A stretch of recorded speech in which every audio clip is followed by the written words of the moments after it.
कि बच्चे की रिस्पेक्ट कीजिए, बच्चे की ना रिस्पेक्ट कीजिए। आप अपने बच्चे को क्या बनाना चाहती हैं? बेटे को तो कुछ ज़हन में चले, एक ख्याल होगा आप क्या बनाना चाहती हैं? जो आप अपने बेटे, फर्ज करें आप चाहती हैं कि आपका बेटा जो है वो जज बने हाई कोर्ट का, और उसकी उम्र है 3 साल, ठीक है, वो एक कुर्सी पे बैठा हुआ है, और आपने कहना थी कुर्सी खाली करो, खाला आई हैं तुम्हारी, तो आप उसको कैसे कहेंगे उठो? लेकिन उसके जज साहब बैठे होंगे तो उनको कैसे कहेंगे आप? रिक्वेस्ट प्लीज आप उठिए। प्लीज आप, जहमत तो होगी आपको, बुरा ना मनाइए, ये मेरी छोटी बहन आई हुई है, तो आप अगर वहां तशरीफ रख लें तो मैं आपका बड़ा शुक्रगुजार हूंगा। वर्डिंग्स तो मीलॉर्ड, जो आप उसको बनाना चाहते हैं ना, उसके लिए उसको तैयार करने का मतलब यह है कि उसकी वैसी इज्जत करें जो आप उसको बनाना चाहते हैं। आप उसको हाफिज़े कुरान बनाना चाहती हैं, और उसको कहते हैं उठो, तुमने खाना क्यों नहीं खाया, कपड़े देखे तुम्हारे कितने गंदे हो गए, चलो जो। उसकी वैसे इज्जत कीजिए जैसे हाफिज़े कुरान की इज्जत करनी है। आपने जो उसको बनाना है उसकी वैसे इज्जत करनी शुरू कर दीजिए। और प्लीज आप याद रखिए, किसी फेलियर की वजह से अपने बच्चे की इंसल्ट ना कीजिए। बच्चे के लिए सबसे बुरी बात है गुस्सा आता है तो इंसल्ट। जब पेरेंट्स को गुस्सा आता है ना, अपना इलाज कराइए, गुस्से वाली वर्कशॉप्स अटेंड कीजिए, इसलिए कि वो एक इंडिविजुअल है। आप जरा मेरी इंसल्ट करके दिखाइए मुझे इस वक्त, आप नहीं कर सकेंगी। मैं जुर्रत नहीं कर सकता आपकी इंसल्ट करूं। मैं जरा सा आपसे बदतमीजी बोलूं, आप उठ के खड़े हैं, क्या मतलब भाई? आप उठ के मोबाइल फेंक के आप उठ के चलने जाना शुरू कर देंगे। आपके बच्चे के अंदर भी वही जज्बात हैं, मगर इत्तफाक से वो आपसे कमजोर है। जब आपने बच्चे को थप्पड़ मारा है ना किसी बात पर, वो बच्चा आपको थप्पड़ मार नहीं सकता, मगर आप यकीन कीजिए वो थप्पड़ आपने बैंक में जमा करा दिया है।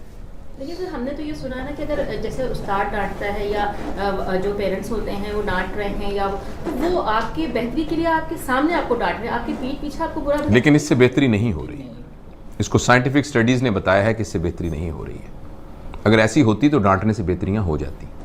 तो जब हमारे पेरेंट्स ने हमें डांटा तो हम तो सही हो गए। एक्सक्यूज आपको लग रहा है? मैं अब एक बात आपको 2 मिनट मैं इस बात को खत्म कर लूं हाँ, ताकि हम sorry, इसको मैं समेट आपको- लें, मैं आपको फिर बीच में से जो बात ज़िमनी बातें निकलेंगी हम बिल्कुल। डिस्कस करेंगे। देखिए, जब आपने बच्चे को थप्पड़ मारा है ना, या कहा है तुम नालायक इंसान हो, और अगर तो वो 7 साल से कम उम्र का है ना, फिर तो इससे बेहतर था कि आप उस बच्चे को कत्ल कर देते। ये ज्यादा, मतलब मैं एग्जरेट करके बयान कर रहा हूं, सिर्फ एक इमोशन उसमें अटैच करने के लिए। मगर 7 साल से कम वाले के अंदर आपने रिकॉर्डिंग मशीन में डाल दिया ना, तुम नालायक इंसान हो, तुम जिंदगी में कुछ नहीं कर सकते, भटकोगे तुम गलियों के अंदर। आप यकीन करें, वो 7 साल के बाद सारी जिंदगी आपकी इस बात की लाज रखते हुए साबित करेगा कि मैं भटकूंगा। सबकॉन्शियस माइंड, वो साबित करेगा कि मैं भटकूंगा। और अगर आपने उसको थप्पड़ मार दिया, वो थप्पड़ बैंक में जमा हो गया, जैसे मैंने अर्ज किया था, और उसमें फिर बैंक जैसे हर साल सूद देती है, वो सूद के साथ इकट्ठा हो रहा है। अभी वो आपको थप्पड़ मार नहीं सकता, एक वक्त में आएगा वो आपको थप्पड़ मारने के काबिल हो जाएगा, और वो आपको थप्पड़ मारेगा। वो थप्पड़ जरूरी नहीं कि फिजिकल मारे, वो अचानक कहेगा मामा मुझे दुबई में नौकरी मिल गई है। आप कहेंगे मेरा तो एक ही बेटा है, लेकिन मामा आखिर रोजगार के लिए मुझे जाना ही होता है। आप कहेंगे जिसके साथ शादी की है ना मैंने, अजीब मैं बहू बेहाल आई हूं, हालांकि मेरे भाई की बेटी है, पता नहीं इसने क्या मेरे बेटे के कान में फूंक मारी है, वो उसको लेके दुबई चली, मुझे जोड़ों का दर्द है, इसके अब्बा को हार्ट अटैक हुआ है, इसको ख्याल ही नहीं आया।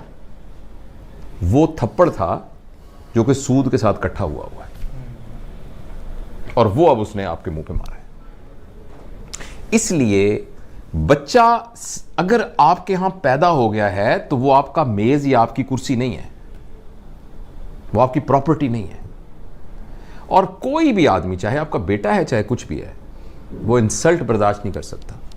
इंसल्ट को रिएक्ट करना उसको नहीं आ रहा इस वक्त, इसलिए चुप करके डर के बैठ गया है। फर्ज करें वो थप्पड़ नहीं मारेगा तो उस थप्पड़ ने उसको सारी जिंदगी के लिए डरपोक भी बना। हो सकता है उसका ये रिएक्शन निकले कि वो सारी जिंदगी के लिए थप्पड़ खाना, वो थप्पड़ खाता रहेगा। वो बंदा होगा जिसको उसका बॉस भी थप्पड़ मारेगा जिसको देखे ना, माँ वो है कि जब कोई गलती करके आएगा तो उसने माँ के दामन में अपने आप को छुपाना है, उसी माँ ने उसको थप्पड़ मारा है। तो मां का फिजिकल होना तो इतना बड़ा क्राइम है कि जो हम सोच भी नहीं सकते। और इसको मैं अपनी तरफ से नहीं कह रहा, इसको पूरी साइकोलॉजी ने, पूरी चाइल्ड साइकोलॉजी ने साबित किया है। अगर आपने बच्चे की बेइज्जती कर दी ना, किसी बात के ऊपर बेइज्जती कर दी, ये बेइज्जती अगर वो आपके खिलाफ नहीं इस्तेमाल करेगा तो वो पूरी दुनिया को इजाजत दे देगा अपने खिलाफ करने की। तो दूसरा ये है कि उसकी बेइज्जती ना करें किसी बात पे। और खासतौर पे आप बेइज्जती किस बात पे कर रहे हैं मुझे बताएं। तुम्हारे नंबर नहीं आए सही, क्या जिंदगी नंबर गुजारने का नाम है? नंबरों के ऊपर जिंदगी होनी चाहिए।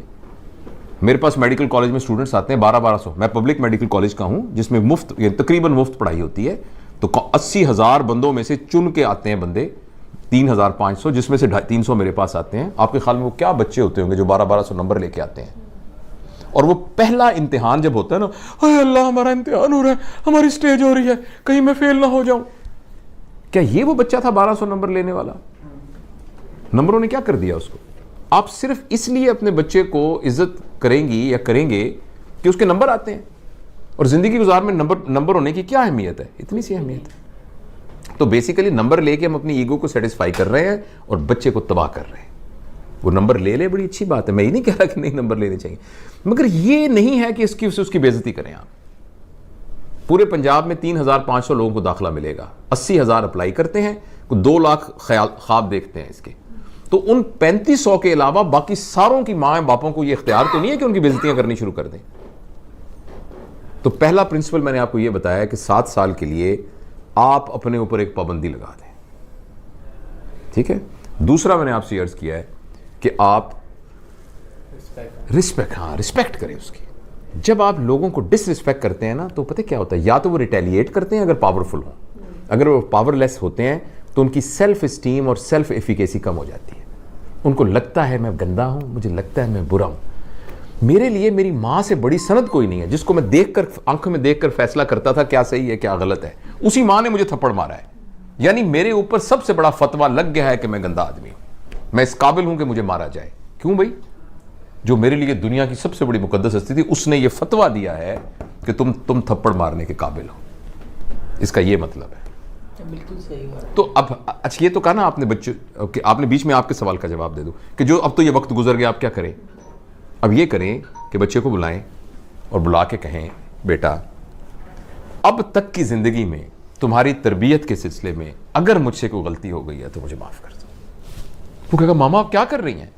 क्योंकि वो सब कुछ उसके सबकॉन्शियस में। उसका नहीं बेटा, मेरा ये फर्ज है कि मैं तुमसे कहूं, मैंने कोशिश नहीं की, मैंने जान के कुछ नहीं किया, मैं तुमसे बहुत प्यार करती हूं, तुम मेरे दिल के टुकड़े हो, लेकिन फिर भी मैं समझती हूं कि तुम्हारे कॉन्शियस में, सब कॉन्शियस में किसी जगह कर तुम्हें ख्याल हो कि मां ने मुझे, मैं बेटा माफी मांगती, प्लीज मुझे माफ कर दो, और मैं तुम पर इतबार करती हूं, मैं तुमसे बहुत मोहब्बत करती हूं, और आइंदा तुम्हें मैं बिल्कुल नहीं कहूंगी, लेकिन तुम सिर्फ एक वादा करो, जो तुम्हारे दिल में हो मुझे बता दिया करो, लेकिन मैं तुमसे वादा करता या करती हूं कि मैं तुम्हारे आइंदा इंसल्ट नहीं करूंगा। हाँ, मुझे कुछ अच्छा ना लगा, मैं तुम्हारे साथ शेयर करूंगी, मैं तुम्हारे साथ आर्गू करूंगी, मैं तुम्हें समझाने, लेकिन मैं तुम्हारी बेइज्जती नहीं करूंगी आइंदा, प्लीज।